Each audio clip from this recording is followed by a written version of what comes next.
আসসালামু আলাইকুম। আমি যেমন আজকের দিনে খুব বৃষ্টি হচ্ছে, তাই একটু খিচুড়ি রান্না করব। আমি এই খিচুড়িটা কীভাবে রান্না করব সেটাই দেখিয়ে দিচ্ছি।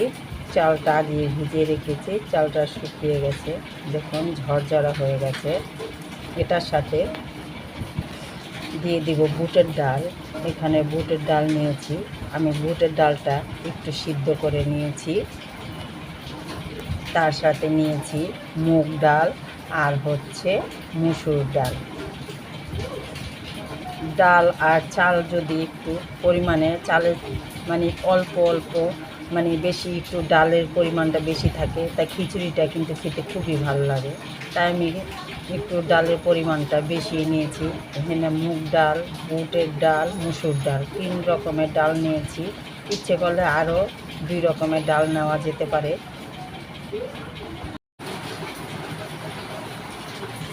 আমি যে হাঁড়িতে রান্না করব হাঁড়িটা বসিয়ে দিয়েছি। দেখুন হাঁড়ির একটু আলো কম পড়েছে, তাই এখানে আমি আবার একটু তেল দিয়ে দিলাম। তেলটা হালকা গরম হয়ে গেছে। এখানে আমি 2টা তেজপাতা টুকরা করে দিয়ে দিলাম, আর এখানে 3 টুকরা দারচিনি দিয়ে দিলাম, এলাচ দিলাম না। দিয়ে দিলাম পেঁয়াজ কুচি। পেঁয়াজটা একটু ভালো করে ভেজে নিব। দেখুন পেঁয়াজটা হয়ে গেছে। এখন আমি দিয়ে দিব একটু আদা বাটা আর রসুন বাটা। আদা বাটা আর রসুন বাটা দুটো একসাথে আছে। আদাটা আর রসুনটা একটু ভালো করে ভেজে নেব। তার সাথে দিয়ে দেব একটু জিরা বাটা,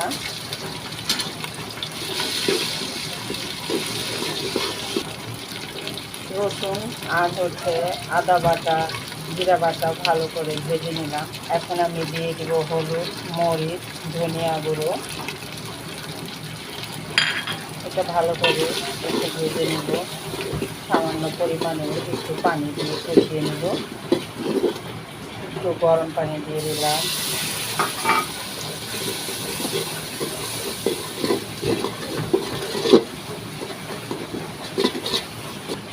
দিয়ে দেব সাথে কটা কাঁচামরিচ। এখন আমি চালটা দিয়ে দিব। চালটা দিয়ে দিলাম। দিয়ে দিব লবণ এখন একটু কমে দিলাম, লাগলে আমি পরে দিয়ে দিব।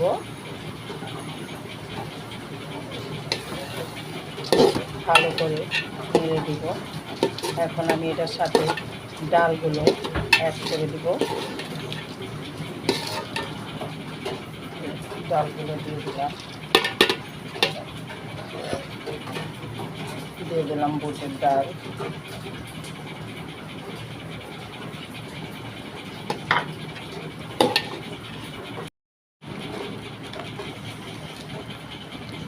দেখুন চালটা ভাজা ভাজা হয়ে গেছে।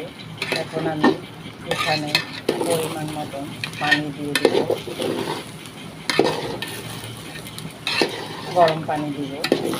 গরম পানিটা আগে করে রেখেছি।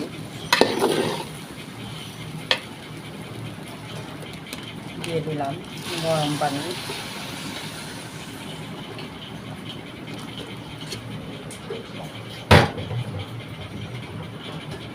পানিটা পরিমাণ মতন দিয়ে নিলাম। এখন আমি এটা ঢেকে দিব।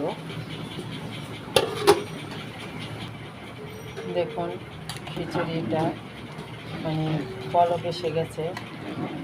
এখন এটা হওয়ার আগ পর্যন্ত অপেক্ষা করতে হবে, কারণ খিচুড়ি হইতে সময় লাগে।